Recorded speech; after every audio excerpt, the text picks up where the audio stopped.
천번을 불러봐도 내 눈에 눈물이 멈추지 않는 것은 십자가의 그 사랑 나를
할렐루야. 5월 5일 어린이 주일입니다. 우리 하나님께 예배 드리길 원하는데요. 예배 드리기 전에 교회 소식을 좀 전해드리겠습니다. 10만 시간 운동을 하고 있습니다. 먼저 텀블러 소개네요. 우리 텀블러 6전도회에서 텀블러를 받고 있습니다. 그래서 세척해서 살겨난 후에 다시 그 모은 걸로 기금으로 이웃을 돕는다고 해요. 그래서 집에 못 쓰는 텀블러도 있으면 사역 지원실로 가져다 주시면 좋겠습니다. 학생부 야유회가 있습니다. 11일 날 토요일 날 9시 30분에 파주에 있는 임신강으로 야유회가 있습니다. 가고 오는 발걸음 또 안전하게 지켜주고 또 기쁜 시간 되게 해달라고 같이 기도했으면 좋겠습니다. 10만 시간 운동하고 있잖아요. 현재 715시간을 하고 있습니다. 매주 토요일마다 집회를 하고 합계를 해서 이렇게 하는데 그 시간 동안 하나님과 깊은 교제 시간 되길 원합니다. 여전도에 야유회가 있습니다. 18일 토요일 날 여전도의 주관으로 왕송 호수공원에서 야유회가 있습니다. 그래서 함께 참석하셔서 귀한 시간 되길 원합니다. 효도 관광 있는데요. 5월 23일 목요일 날 9시에 교회에서 출발합니다. 강화도 화계 정원인데 저에게 또는 서임수 검사님께 말씀 주시면 같이 함께 가겠습니다. 주차 안내가 있습니다. 그 라인이 있는데요. 라인 안쪽으로 되도록 주차를 해주시기 바랍니다. 안전사고가 있으니까 그 안에 좀 주차해 주시기 바랍니다. 중독 세미나가 5월 17일 날 금요일 날 있고요. 부부 세미나가 5월 19일 주일 날 있습니다. 광고 보시고 함께 해주시기 바랍니다.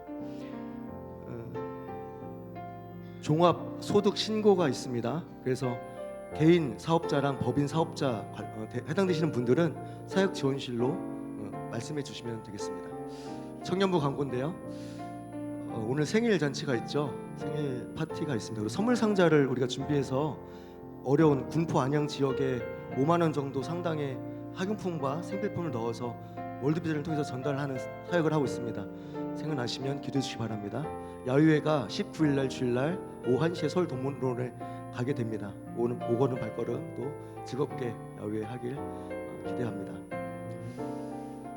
함께 예배 함께 올려드리겠습니다.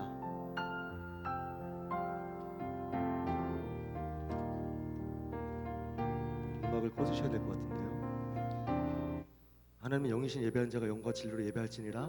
우리 하나님께 신령과 진정으로 예배하겠습니다.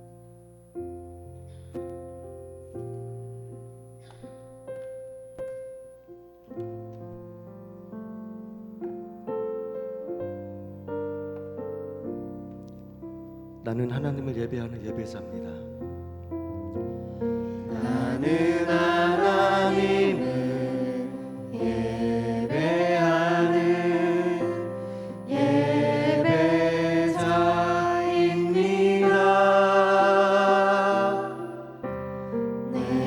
서 있는 곳 어디서나 하나님을 예배합니다. 내 영혼 거룩한 은혜를 향하여 내 마음 완전한 하나님 향하여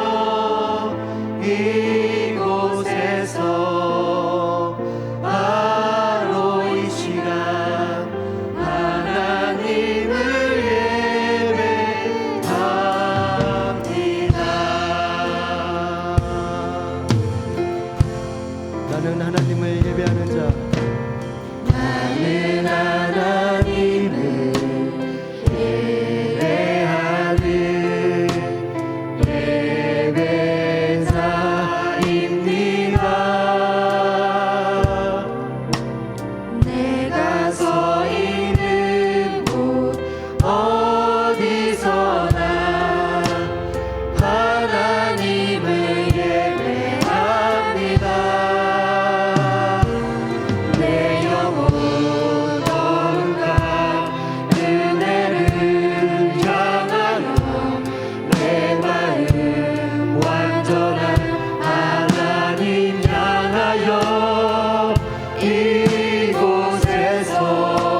찬양합니다. 주님만 날 다스리소서. 예배합니다. 찬양합니다. 주님 홀로 높이 받으소서.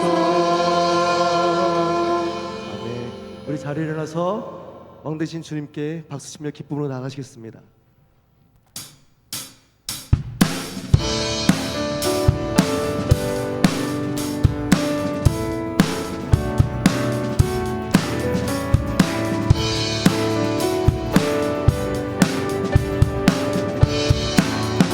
예수 사랑하심을, 예수 사랑하심을 성경에서 배웠네.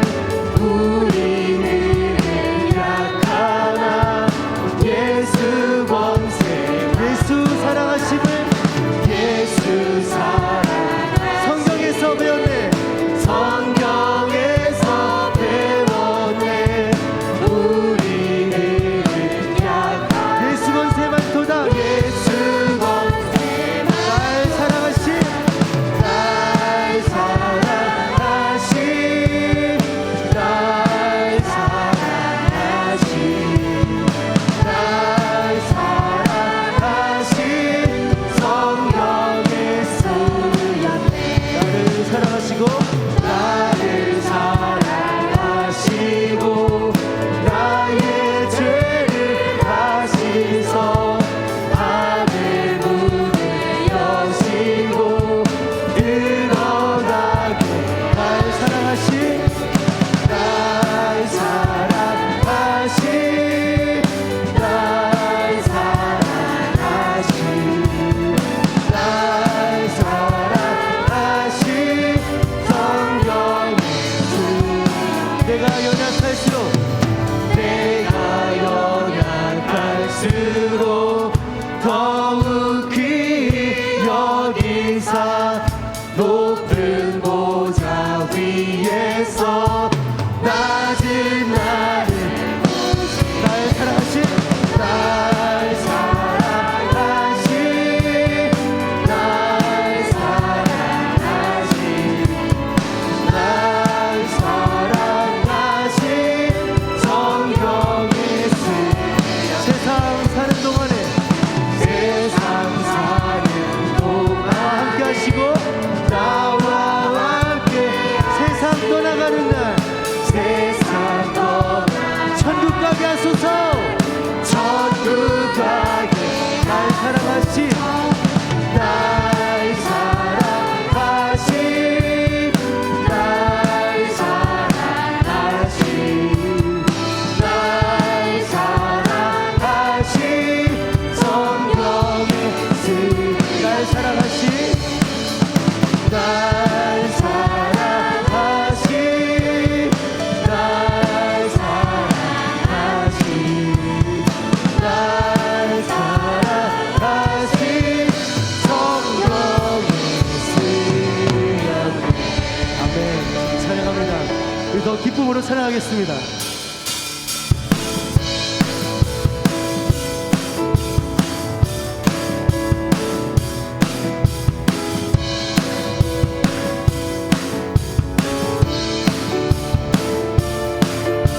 나의 가장 낮은 마음,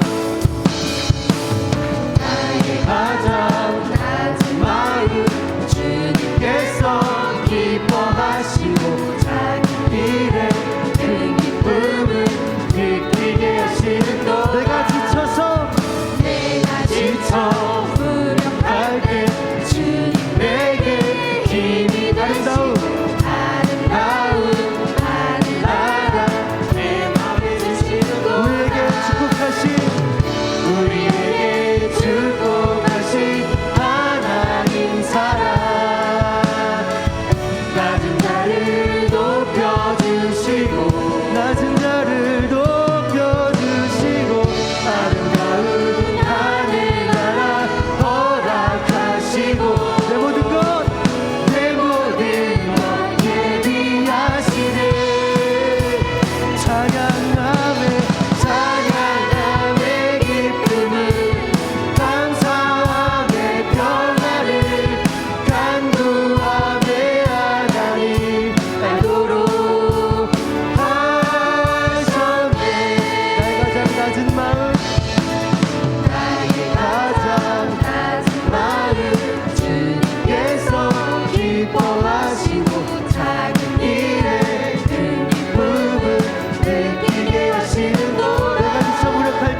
주옵소서.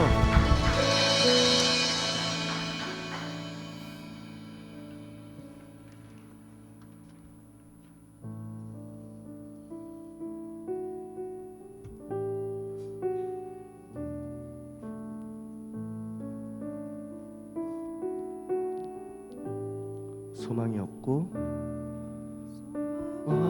빛도 없는 어두운 세상을 하나님이 사랑하사 우리에게 오셨네. 예언하신 약속대로 말씀이 육신되어 하늘 영광 버리시고 이 땅으로 오셨네. 찬양하세 우리 주. 찬양하세 우리 주. 삼위일체 하나님 지극히 높으신 주 영원토록 찬양합니다.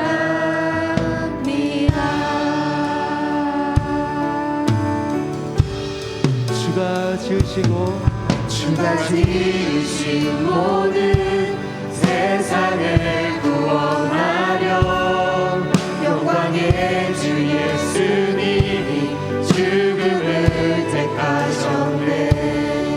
그 고통 속에서도 주의 뜻 기억하사 길을 잃은 우리를 위해 십자가를 지셨네.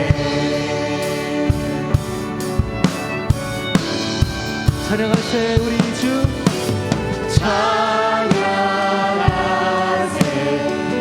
우리 주. 삼위일체 하나님 지극히 높으신 주 영원토록 찬양합니다.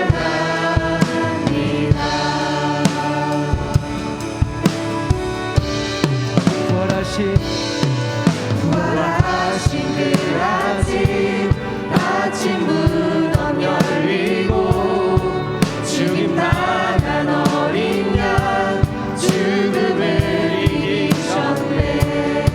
생명의 길 되시는 그리스도를 통해 아버지께 오는 자 모두 회복되리라. 주가 세우신 교회 성령이 이끌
진실로 너희에게 이르노니 너희가 돌이켜 어린아이들과 같이 되지 아니하면 결탄코 천국에 들어가지 못하리라. 그러므로 누구든지 이 어린아이와 같이 자기를 낮추는 사람이 천국에서 큰 자니라. 아멘. 어린이에게 크신 은혜를 베풀어 주시는 좋으신 하나님, 꽃들이 만발하고 푸름을 더해가는 5월을 맞이하여 첫 주 예배로 하나님께 나아갑니다. 은혜와 축복이 가득한 예배가 되도록 인도하여 주옵소서. 신실하신 하나님, 저희가 하나님을 처음 만났을 때의 순수하고 거룩한 신앙을 잃어버렸습니다. 주님과 멀어져 있으며 하나님의 자녀라 자칭하면서도 늘 세상을 기웃거리며 살았던 모습들을 회개하오니 용서하여 주옵소서. 주님을 닮지 못한 죄의 모습들 이제 다 벗어버리고 하나님의 형상을 회복하는 은혜를 경험하며 살아가게 하옵소서. 어린아이와 같은 믿음을 기뻐하시는 하나님, 오늘은 특별히 어린이 주일로 지킵니다. 사무엘이 점점 자라며 여호와와 사람들에게 사랑을 더욱 받았던 것처럼 우리 교회의 어린이와 이 땅의 모든 어린이들도 하나님의 은총 가운데 성장하고 성숙하도록 인도하여 주옵소서. 특별히 주일학교 선생님들을 축복하여 주옵소서. 선생님들에게 성령의 지혜를 허락하셔서 하나님의 도우심을 따라 참된 것을 가르치며 바른 믿음과 말씀을 전함으로 어린이들이 하나님의 말씀을 양식 삼아 신실하고 건강한 영혼으로 성장하여 미래를 이끌어갈 소중한 일꾼들이 되게 하여 주옵소서. 또한 자녀를 양육하는 부모들도 자녀를 위하여 끊임없이 기도하며 신앙의 모범을 보이고 자녀들을 영적으로 건강하게 양육할 수 있게 하옵소서. 어른들도 어린아이와 같은 순수한 마음으로 하나님의 나라를 기대하며 바라보게 하시고 오직 하나님을 절대 신뢰하는 믿음으로 살아가게 하옵소서. 효민교회 효민 공동체를 위해서 기도합니다. 성령이 역사하시고 주님의 뜻이 이루어지며 주님의 지상 명령인 복음을 전하는 교회가 되게 하옵소서. 또한 목회자와 성도들이 하나님의 정직한 성품을 닮아 삶에서 정직하고 진실되게 살아갈 수 있도록 인도하여 주옵소서. 말씀, 기도, 예배가 삶이 우선순위가 되게 하시고 성령 안에서 한 마음 한 뜻을 품어 합력하여 선을 이루어 나아가는 교회가 되게 하여 주옵소서. 우리의 참 소망이 되시는 예수님, 교회 안에 여러 이유로 힘들고 고통스러워하는 성도들이 있습니다. 이들이 간구와 기도에 귀 기울여 주시고 좋은 것으로 응답해 주셔서 막혔던 문제들이 해결되고 감사와 찬양이 넘쳐나게 하옵소서. 또한 모든 성도들이 가정과 일터를 축복하여 주옵소서. 모든 가정이 주 안에서 평안하게 하시고 경영하는 사업이 번창하여 하나님 영광을 나타내는 일에 거룩하게 쓰임받게 하옵소서. 이 시간 말씀을 전하시는 민장배 목사님을 성령의 능력으로 붙들어 주옵소서. 성령님께서 충만하게 임재하셔서 모든 심령에 위로와 평강을 주는 은혜의 말씀이 되게 하시고 우리의 영이 어린아이와 같이 깨끗함을 얻는 복된 시간이 되게 하여 주옵소서. 예배의 모든 순간 주님 홀로 영광 받으시기를 원하오며 어린아이를 사랑하신 예수님 이름으로 기도합니다. 아멘.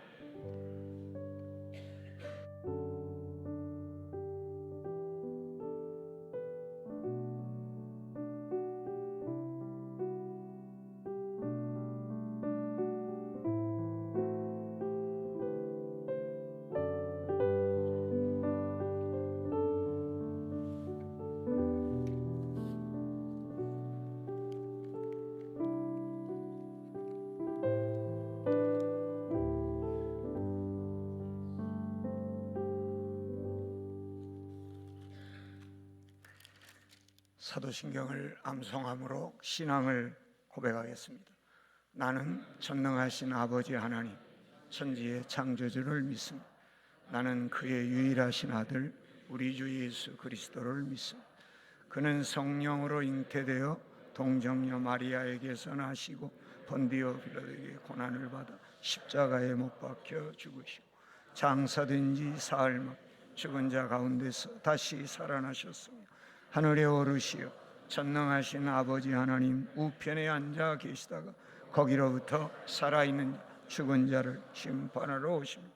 나는 성령을 믿으며 거룩한 공교회와 성도의 교제, 죄를 용서받는 것과 몸의 부활과 영생을 믿습니다.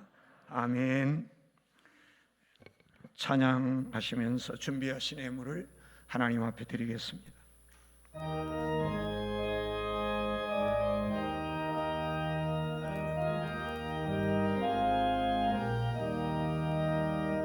선한 목자 되신 우리 주 항상 인도하시고 푸른 풀밭 좋은 곳에서 우리 먹여주소서. 선한 목자 구세주여 항상 인도하소서. 선한 목자 구세주여 항상 인도하소서. 양의 문이 되신 예수여 우리 영접하시고 길을 잃은 양의 무리를 항상 인도하소서. 선한 목자 구세주여 기도 들어주소서. 선한 목자 구세주여 기도 들어주소서. 흠이 많고 약한 우리를 용납하여 주시고 주의 넓고 크신 은혜로 자유 얻게 하셨네. 선한 목자 구세주여 지금 나아갑니다. 선한 목자 구세주여 지금 나아갑니다. 일찍 주의 뜻을 따라서 살아가게 하시고 주의 크신 사랑 베푸사 따라가게 하소서. 선한 목자 구세주여 항상 인도하소서.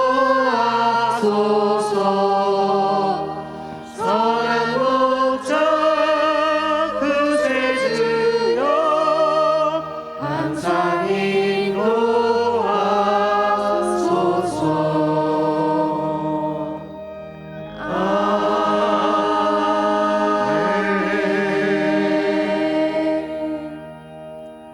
드리신 예물을 위해 기도하겠습니다.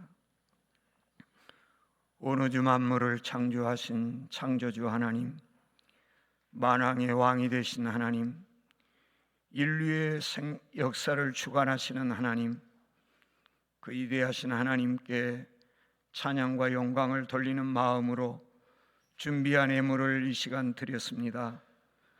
우리 예물을 기쁘게 받아 주옵소서. 효민교회 성도들이 이 땅에 사는 동안 하나님께서 저들의 삶에 친히 목자 되어 주셔서 손으로 하는 모든 일에 하나님의 복의 복이 넘치기를 소망합니다. 효민교회 성도들의 가정마다 하나님이 목자 되셔서 저들의 삶이 늘 푸른 초장이라고 쉴만한 물가였다고 고백할 수 있게 되기를 소망합니다. 효민교회 성도들 하나님이 지키시고 보호하시고 함께 해주셔서 교회 공동체를 더 힘있게 잘 세워가게 하시고 하나님이 기뻐하시는 교회로 하나님이 섭리 가운데 세우시신 효민교회 그 사명을 다하는데 아름답고 복되고 귀하게 쓰임받도록 하나님 은혜를 허락해 주옵소서. 성도들의 삶에 주신 복을 통해 효민교회 재정이 늘 풍성하게 하시고 교회를 통해 하시고자 하는 거룩한 일들을 더 힘있게 감당해낼 수 있도록 이 마지막 시대에 하나님이 기뻐하시는 일을 잘 감당해내는 교회가 되도록 하나님 은혜 위에 은혜를 더하여 주옵소서. 믿음으로 드린 이 모든 예물을 하나님이 기쁘게 흠양하여 주심을 믿고 예수님의 이름으로 축복하며 기도드립니다. 아멘. 일어나셔서 하나님의 말씀을 받도록 하겠습니다. 오늘 우리에게 주신 하나님의 말씀은 구약성경 시편 23편 1절부터 6절까지 말씀이 되겠습니다. 은혜를 사모하는 마음으로 합독하도록 하겠습니다. 여호와는 나의 목자시니 내게 부족함이 없으리로다. 그가 나를 푸른 풀밭에 누이시며 쉴만한 물가로 인도하시는도다. 내 영혼을 소생시키시고 자기 이름을 위하여 의의 길로 인도하시는도다. 내가 사망의 음침한 골짜기로 다닐지라도 해를 두려워하지 않을 것은 주께서 나와 함께 하시며 주의 지팡이와 막대기가 나를 안위하시나이다. 주께서 내 원수의 목전에서 내게 상을 차려주시고 기름을 내 머리에 부으셨으니 내 잔이 넘치나이다. 내 평생의 선하심과 인자하심이 반드시 나를 따르리니 내가 여호와의 집에 영원히 살리로다. 아멘. 앉으시겠습니다. 옆 사람하고 인사해 보실까요? 하나님의 은혜입니다. 구원받으신 것 축하합니다. 오늘 예배자가 되신 것 축하합니다. 감사합니다. 우리 예배를 하나님께서 연락해 주시기를 소망합니다. 여러분과 제가 하나님이 찾으시는 이 시대의 예배자가 되기를 소망해 봅니다. 5월 첫 주인데 또 어린이 주일인데 설교 부탁을 받고 어떤 말씀을 증거할까 계속 기도하다가 금요일에 이 본문으로 결정을 하게 되었습니다. 시편 23편은 여러분 모두가 대부분 암송할 만큼 잘 알고 있는 성경 말씀이죠. 이 본문을 통해서 여러분이 설교를 많이 들으셨으리라 그렇게 생각합니다. 저도 역시 마찬가지입니다. 그런데 제게 하나님이 이 본문 말씀을 주셔서 특별히 깨닫게 하신 게 있습니다. 그 말씀을 통해서 여러분과 제가 함께 은혜를 깨닫고 여러분의 삶과 저의 삶이 하나님이 기뻐하시는 삶이 된다면 우리 자녀들은 더 하나님 앞에 아름답고 복되고 귀하게 쓰임 받으리라고 생각합니다. 시편 23편은 구약 성경학자들에 의하면 다윗이 인생 말년에 기록한 시로 그렇게 해석되고 있습니다. 우리가 잘 알고 있는 것처럼 다윗의 삶은 참으로 어찌 보면 이 땅의 최 밑바닥에서부터 최상위까지 경험한 그런 인생이 아닐까 싶습니다. 다윗에 대해서 다시 한번 제가 성경을 더 찾아보게 됐습니다. 그랬더니 다윗은 악기를 너무너무 잘 다루는 그런 뮤지션이었습니다. 그리고 다윗은 용기 있는 그런 사람이었습니다. 무술 실력이 뛰어난 사람이었습니다. 제가 부러운 거 하나는 때에 맞는 말을 잘하는 그런 사람이었습니다. 때에 맞는 말은 은쟁반에 금사가와 같다고 했는데 다윗이 그렇게 말을, 때에 맞는 말을 잘할 줄 아는 그런 사람이었던 것 같습니다. 그리고 준수한 사람이라 그랬습니다. 아주 특별한 연예인급의 미모는 아닐지라도 그래도 훈남으로 준수한 외모를 가졌던 것 같습니다. 그런데 가장 또 제 눈에 띈 거는 뭐였냐? 하나님이 함께해 주시는 그런 사람이 바로 다윗이었습니다. 다윗의 일생에 돌아보게 되면 하나님이 함께해 주셨다고 스스로 또 고백하지 않았나 싶습니다. 그런 다윗의 삶을 한번 제가 또 정리해 보았습니다. 우리가 잘 아는 것처럼 다윗은 목동으로 양을 치며 들에서 사는 삶을 살았습니다.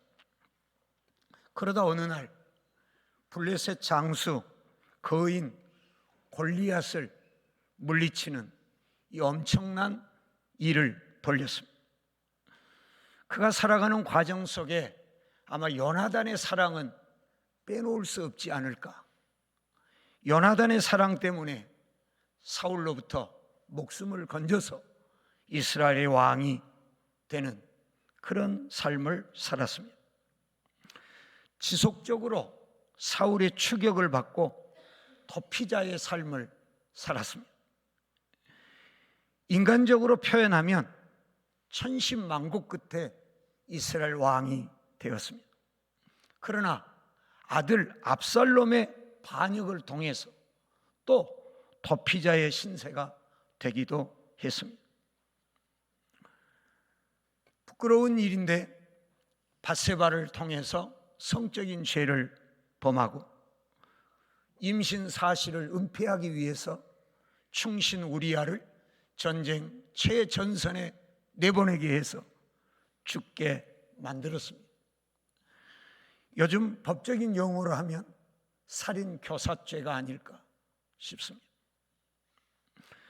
이 일을 제게 어떤 학생이 이거 성경에서 좀 뺐으면 안 되겠냐, 이거 좀 빼버리지, 왜 이걸 넣어가지고 다윗 같은 사람, 하나님이 함께한 사람이 이래도 되는가 할 정도가 되게 했는가 하고 저에게 질문을 했습니다. 결국 그도 사람이고 하나님을 떠나면, 하나님이 주인 되지 않으면, 하나님이 목자 되지 않으면, 하나님이 왕 되지 않으면 죄의 본성이 드러난다. 하나님이 내 왕이 되지 않으면, 내 목자가 되지 않으면, 내 주인이 되지 않으면 우리는 그 본성에, 육체의 죄된 본성에 이끌려서 죄의 노예가 될 수 있다. 그것을 하나님은 가감없이 보여주고 하나님을 목자로, 왕으로, 아버지로, 주인으로, 창조주로 섬기고 믿고 따르게 하신 것이다. 그렇게 제 나름대로 해석을 해서 들려주었습니다. 결국 다윗은 아들 솔로몬에게 왕위를 물려주고 하나님의 품에 안겼습니다. 목동에서 왕까지 모든 것을 다 어찌 보면 경험한 이 사람이 자기 인생의 말년에 신앙을 고백과 같은 시편 23편을 한 것입니다.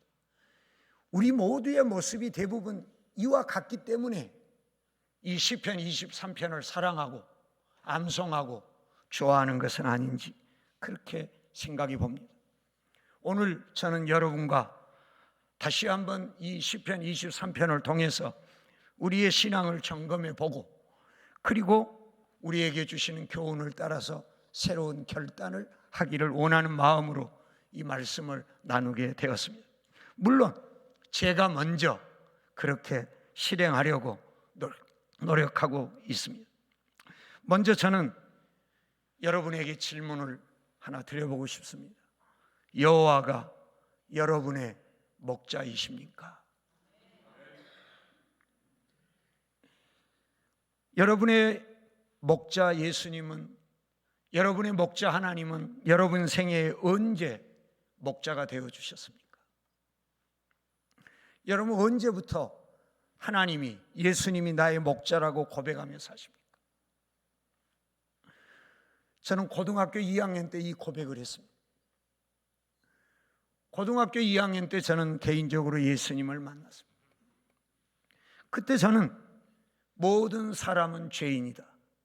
그래서 모든 사람은 사망에 이를 수밖에 없다. 근데 이 죄의 문제는 인간 스스로는 해결할 수 없다. 그래서 하나님이 사람의 몸으로 이 땅에 오셨다.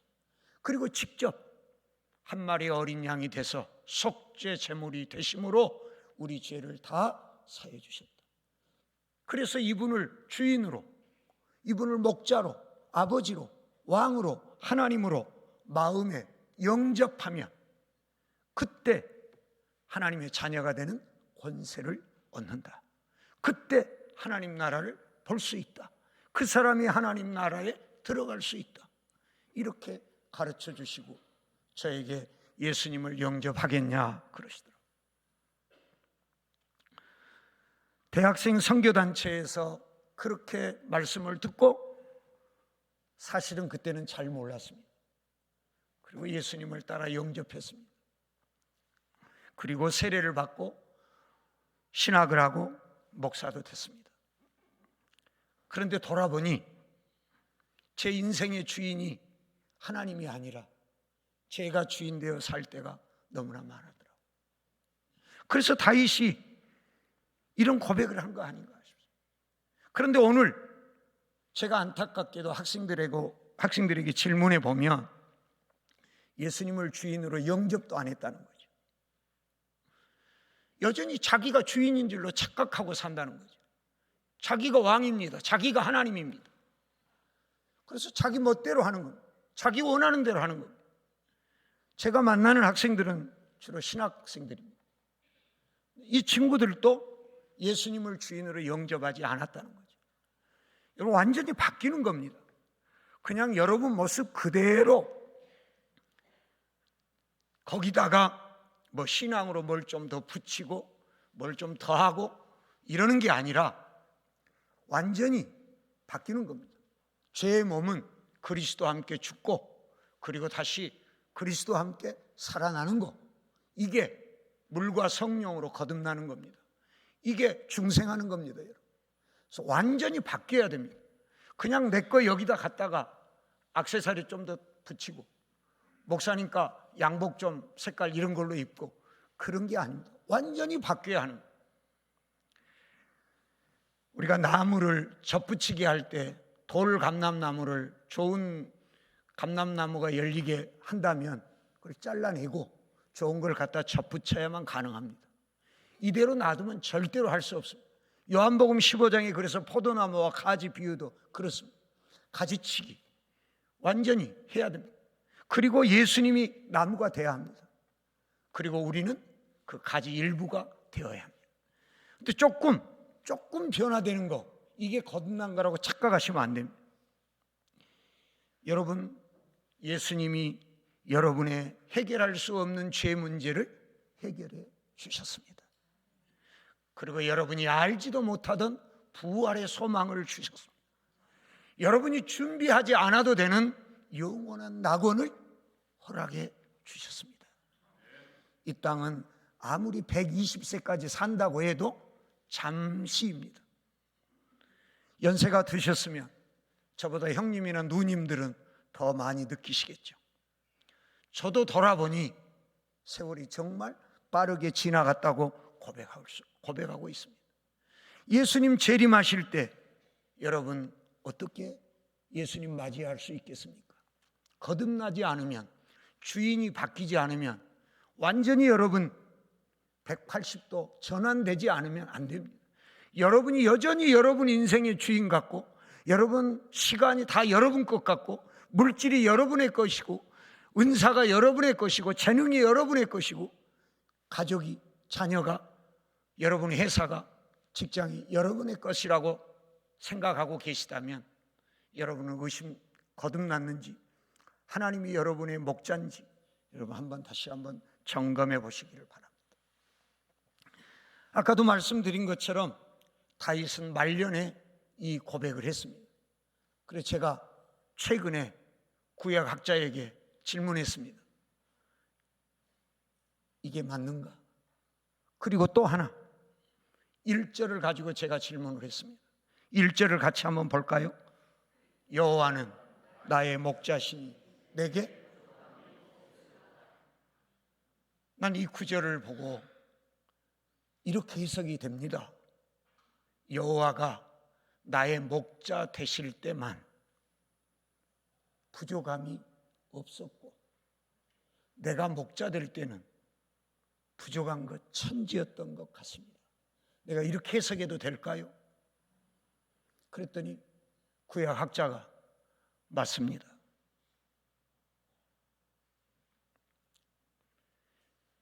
여러분, 부족함이 없으십니까?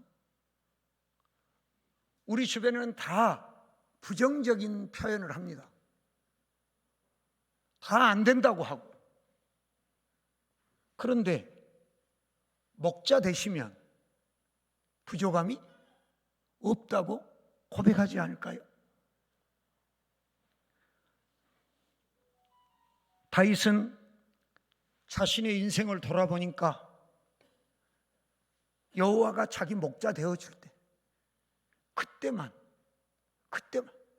우리는 돈이 있고 권력이 있고 건강이 있고 이러면 그때 우리는 행복할 거라고 생각하잖아요. 그때 참된 안식이 있을 거라고 생각하죠. 그런데 다윗은 그게 아니라는 거예요. 여호와가 나의 목자실 때. 다윗은 양치기로 출발했기 때문에 이 양의 특성을 너무나도 잘 알고 있었습니다. 양들은 자신의 신변 보호를 스스로 할 수 없는 짐승이랍니다. 잘 알고 계시죠?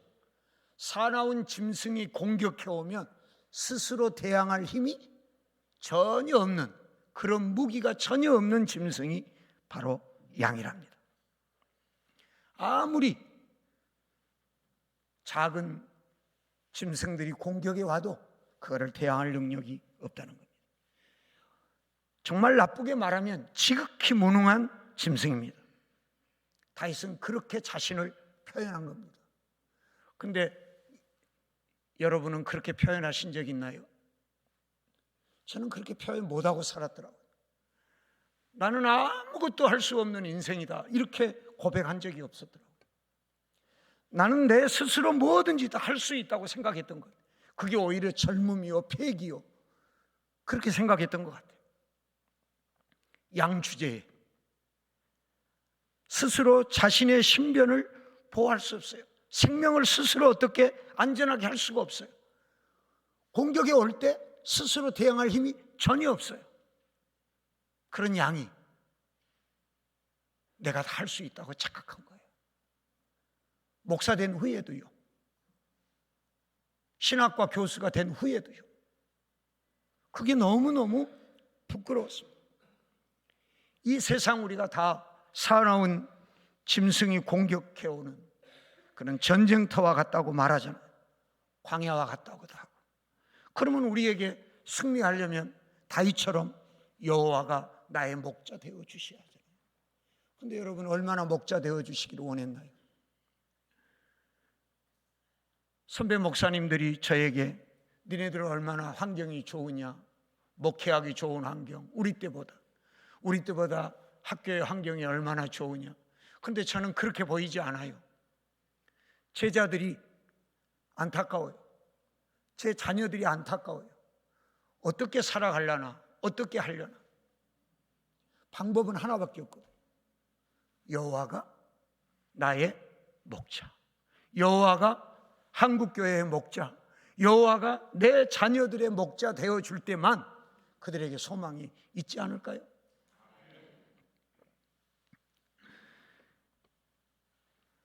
다윗은 이 부분을 저처럼 더 많이 회개하지 않았을까요? 저는 다윗의 신발끈을 풀기도 감당할 수 없는 존재니까, 다윗이 훨씬 더 저보다는 영적인 사람이었으니까 더 많이 이거를 회개하지 않았을까요? 2절에 다윗은 이렇게 고백하고 있습니다.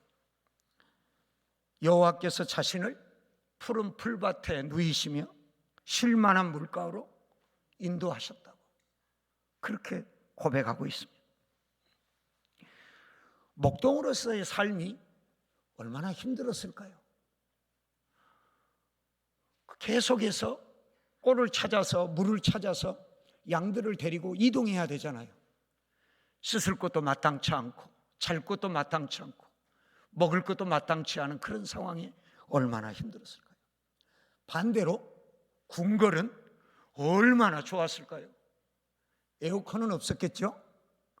예. 그렇지만 그것은 얼마나 좋은 환경이 조성되어 있었겠습니까? 그런데 좋은 환경이 푸른 초장, 풀밭이 아니고 좋은 환경이 쉴만한 물가가 아니고 하나님이 나의 목자 되실 때 그때 나는 그곳이 푸른 풀밭이었다. 그곳이 나는 쉴만한 물가였다. 지금 70대 이상의 세대들은 정말 배 채우는데 그거라면 몸을 안 아끼고 일한 세대들 아닙니까? 워라밸을 어디서 꿈꾸겠어요? 근데 지금 세대들은 안 그렇거든요. 많이 쌓고 모으고 올라가고 이것도 중요하긴 하지만 그것보다는 일과 삶이 균형을 갖추기를 원하거든. 그런데 그들은 우리보다 더 행복해 할까요? 지금 세대들은 오히려 더 행복해하지 못하는 것 같습니다. 오히려 더 푸른 풀밭을 못 찾고 쉴만한 물가를 못 찾고 오히려 더 어렵고 힘들게 사는 것은 아닌가. 이 설교를 준비하는데 이렇게 산 사람이 바울이었더라고요. 복음을 전하다가 죄수의 신분으로 옥에 갇히든지 자유의 몸이 되든지 빌립보 교회 루디아를 중심으로 선교비를 많이 보내줘서 선교비가 풍부하든지 그게 다 떨어져서 궁핍에 처하든지 어떤 환경에서도 그는 일체의 자족의 비결을 배웠어요. 그래서 빌립보서 4장 13절에 그 자족의 비결, 능력을 그는 외친 거 아니겠습니까? 지금 이렇게 살아가는 성도들이 우리 자녀들이 얼마나 될까요? 3절의 말씀을 보게 되면 다윗은 목자 되신 여호와께서 자신의 영혼을 소생시키시고 자기 이름을 위하여 의의 길로 인도하셨다고 고백했습니다. 아까도 제가 그 소개를 했지만 다윗은 자신의 삶을 돌아볼 때 밧세바를 통해서 성적인 죄를 범하고 우리아를 죽이게 만든 그 죄가 가장 인생의 오점으로 또 회개하는 그런 마음 아니었을까? 그래서 시편 6편에 그는 회개의 모습이 기록되어 있는데 시편 6편 6절을 보게 되면 내가 탄식함으로 피곤하여 밤마다 눈물로 내 침상을 띄우며 내 열을 적시나이다 이렇게 고백했습니다.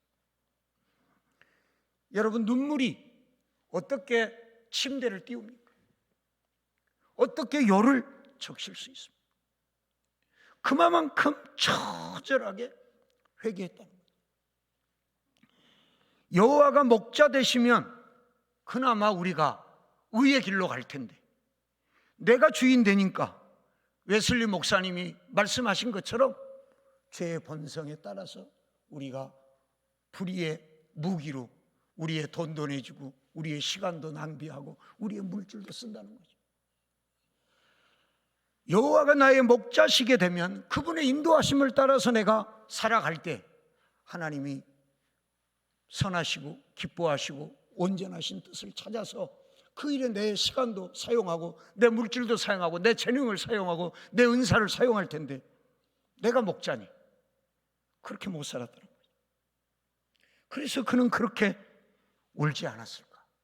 그 눈물이 침상을 띄울 정도로 열을 적실 정도로 회개하지 않았을까? 그 죄를 범할 때에 순간 쾌락은 느꼈을지 모르지만 그 죄의 결과는 얼마나 무서웠는가.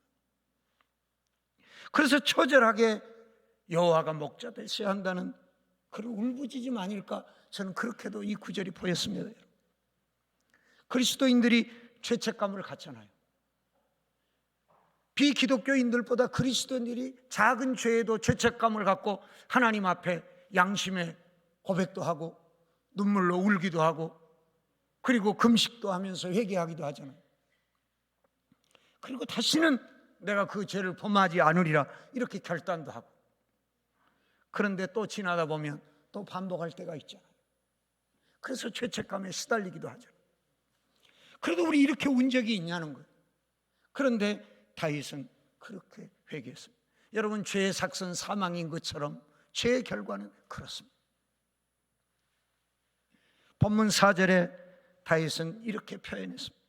여호와께서 목자 되어 주셔서 사망의 음침한 골짜기로 다닐지라도 해를 두려워하지 않습니다. 주의 지팡이와 막대기가 나를 안위해 주시기 때문입니다. 이렇게 다윗은 고백했습니다. 여러분이 만약에 10대 소년이고 골리앗 장수 앞에, 거인 앞에 여러분이 섰다면 여러분 어떠실 것 같습니까? 저는 고개도 못 들었을 것 같습니다. 그냥 피해서 어디론가 숨었을 것 같습니다. 제 MBTI에 의하면 절대로 저는 못 나섰을 것 같습니다. 그런데 다윗은 두려워하지 않았습니다. 골리앗이 자기를 향하여 온 다윗을 보고 사무엘하 17장에서 보게 되면 이런 말을 했습니다. 너 나 개로 여기냐? 나 개로 여기고 너 그 막대기 하나 가지고 오냐? 그래, 너 한번 죽어봐. 내가 너 죽여서 공중의 새의 밥이 되게 해줄게. 너 죽여서 들짐승의 밥이 되게 해줄게. 이렇게 말했습니다. 얼마나 두려웠을까요? 안 그러겠어요, 여러분? 그런데 다윗은 다음과 같이 표현합니다. 여호와의 구원하심은 칼과 창에 있지 않다.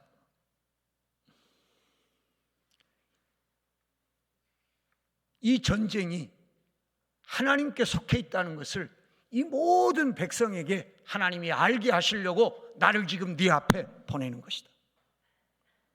전쟁은 여호와께 속해 있다.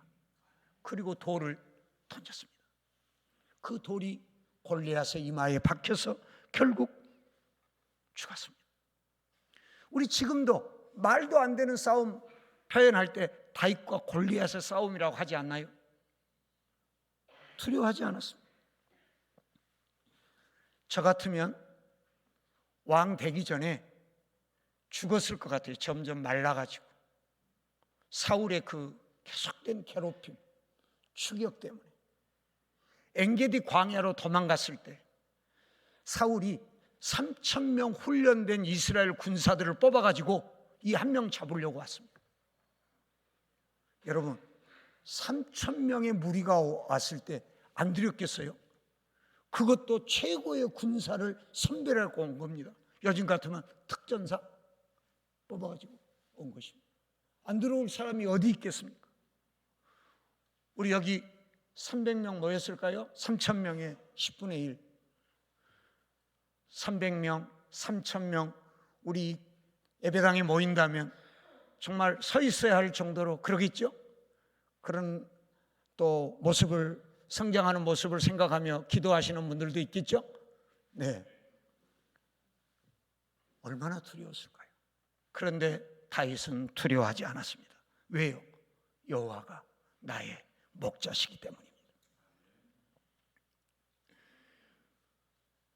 더 안타까운 것은 아들 압살롬이 다윗을 죽이겠다는 거예요. 지 아버지를. 이게 얼마나 힘들었을까요? 우리는 다 자식을 사랑하잖아요. 물론 특별한 경우도 있지만 대부분 자녀를 사랑하며 키우잖아요. 나는 자녀 절대 안 사랑했습니다. 미운데 억지로 키웠습니다. 이런 분 계십니까? 어머니들은 자식 먹는 것만 봐도 배부르다 이러지 않았습니까? 실제로 자식 먹는 거 보고 배부름 느껴보시는 분들 많으시잖아요. 자식들이 그것을 많이 먹는 게 엄마로서 아빠로서 행복하다는 거 아니겠어요? 다 그렇게 키우는 거 아니에요? 그런데 자녀들은 어때요? 저도 그랬으니까요. 저도 자식일 때는 우리 부모가 나를 안 사랑한 것 같아요. 우리 어머니는 나를 안 사랑한 것 같아요. 세상에서 나를 제일 안 사랑하는 사람이 나는 우리 어머니인 줄 알았어요. 그럴 때가 있긴 하잖아요. 그렇지만 키워보니 자식을 부모는 다 사랑하죠. 그런데 그 자식에게 반역을 당하고 그 자식에게 추격을 당하며 덮이자의 신세가 된다. 얼마나 힘들까요? 나이를 먹어서 그런지 자녀들이 그렇게 하려고 하는 의도도 아닐 텐데 조그만 말에 섭섭할 때가 많더라고요. 저도. 그래서 제가 그런 이야기를 했어요. 마누라한테 잔소리를 들을 때, 바가지 긁힐 때는 지금 생각해 보니 교회 한 곡 연주였네. 그런 의도가 자식들 전혀 없을 텐데 자식들 말에는 비수가 꽂히네.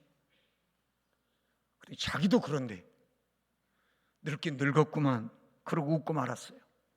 그런데 여러분, 그 정도가 아니라 자식에게 반역을 당해서 추격을 당한다고 생각해보세요. 그거 어떻게 될까? 아무도 예측할 수 없는 그런 상황. 그런데도 다윗은 두려워하지 않았습니다. 왜요? 여호와가 나의 목자시니까. 그 목자께서 막대기와 지팡이로 나를 안위해 주실 거니까.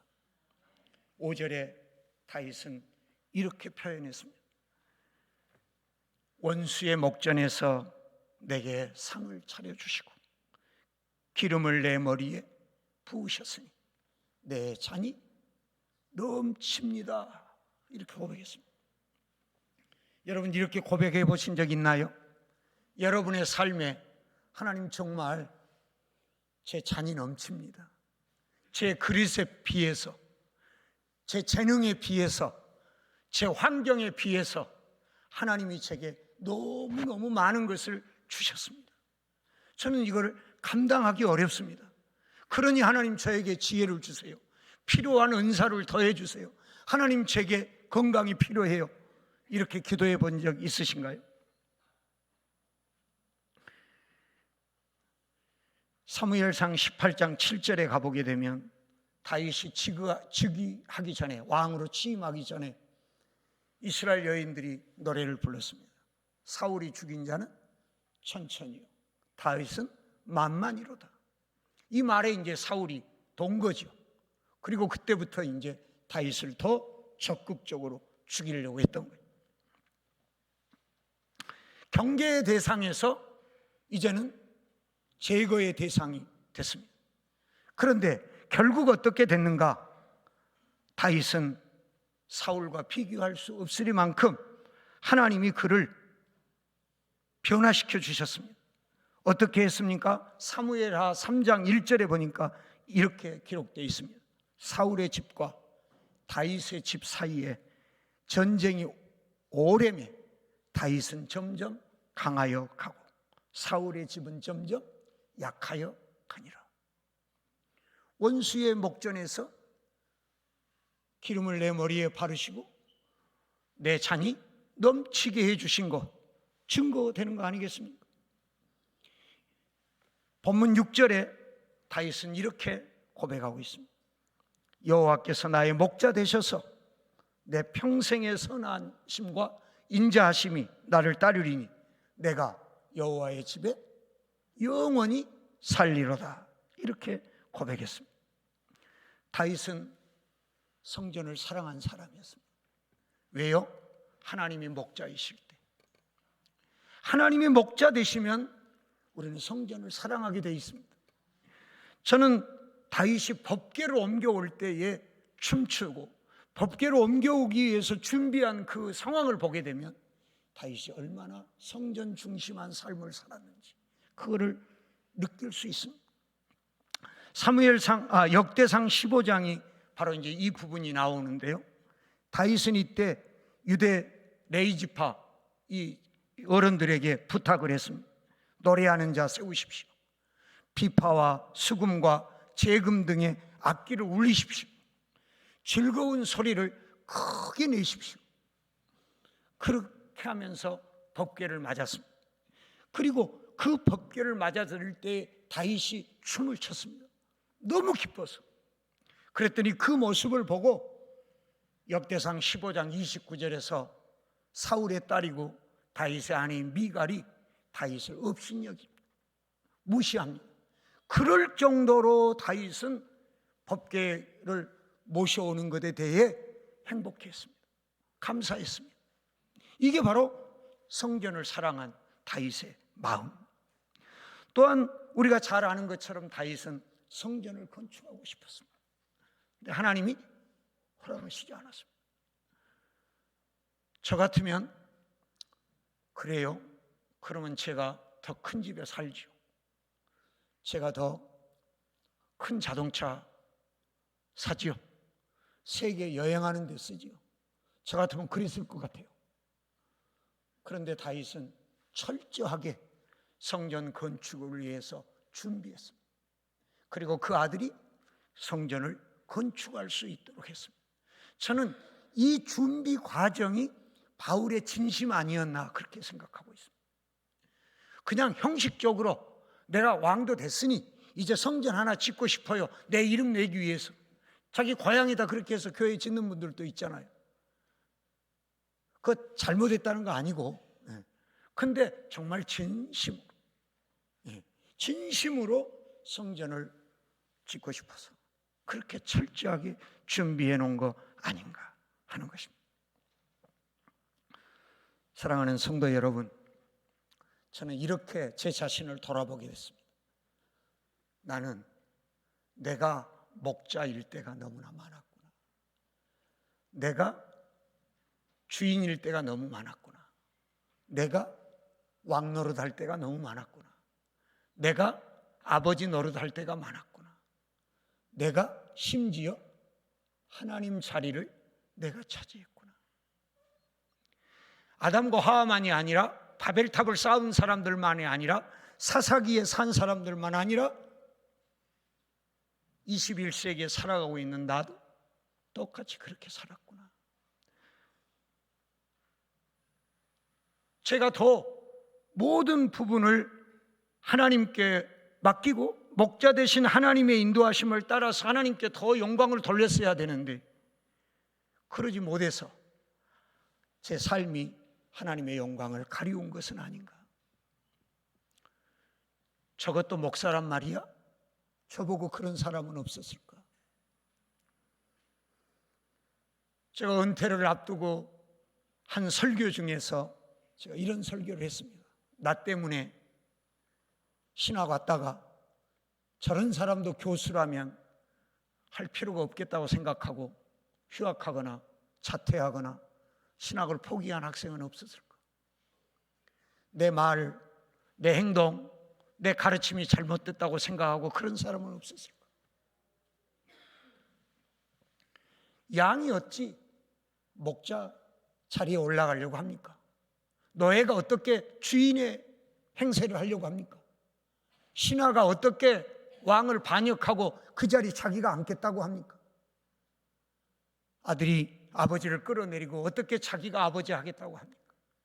근데 제가 그러고 살았더라고요. 그러고 살았어요. 너무나도 부끄럽지만 그러고 살았어요. 그런데 그나마 어쩌다 한 번이라도 하나님 뜻을 찾고 그분의 인도하심을 찾고 그분께 맡겼을 때는 전혀 후회함이 없었습니다. 돌아보니 그런 일에만 그래 그때 잘했구나. 그때 잘했구나. 그렇게 안 했더라면 어쩔 뻔했나.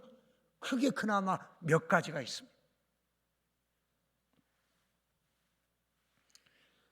여러분, 우리 한번 다시 돌아보시고 우리가 하나님을 목자로 삼고 그 삶을 자식들에게 조금이라도 보여주고 그래서 그들에게 여호와를 목자로 삼고 살아야 되겠다고 깨닫게 된다면 최고의 유산 아닐까요?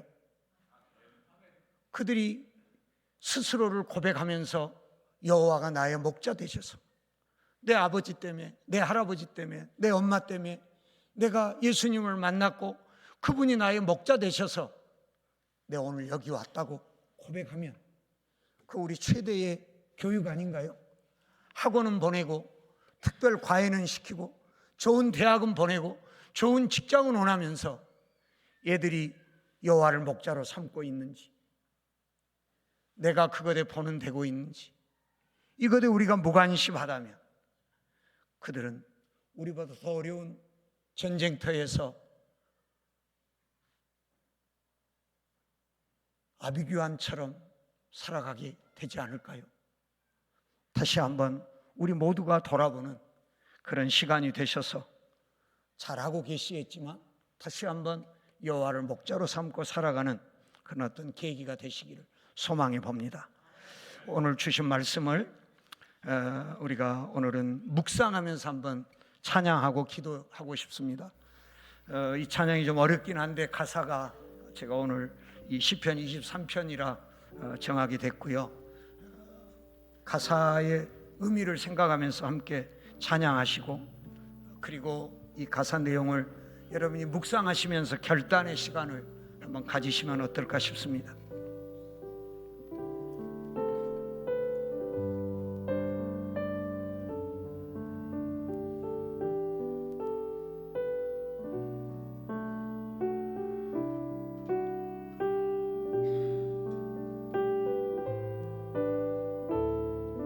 찬양하겠습니다. 여호와는 나의 목자시니 내가 부족함이 없으리로다. 그가 나를 푸른 초장에 누이시며 쉴만한 물가로 인도하시는도다.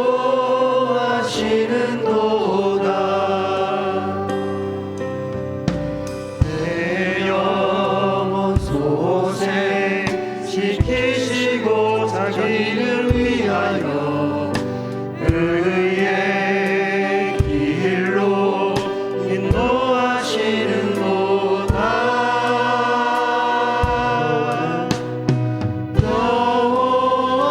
여호와는 나의 목자시니 내가 부족함이 없으리로다. 그가 나를 푸른 초장에 누이시며 쉴만한 물가로 인도하시는도다.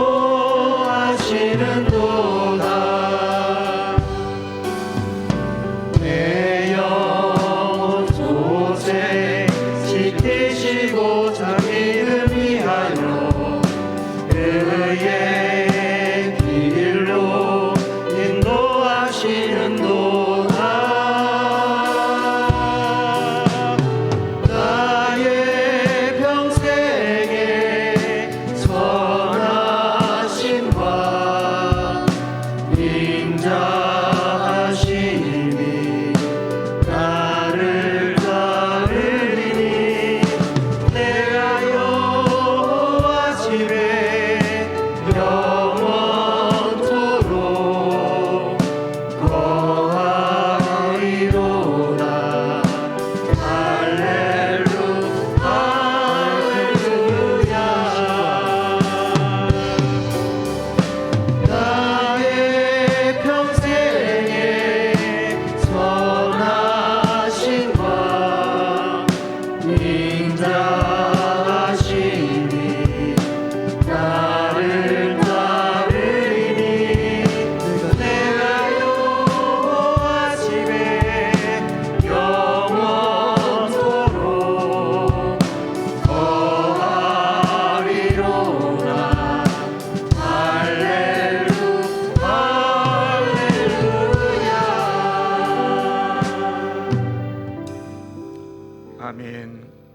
묵상 기도 하시겠습니다. 묵상 기도 후에 제가 기도하겠습니다.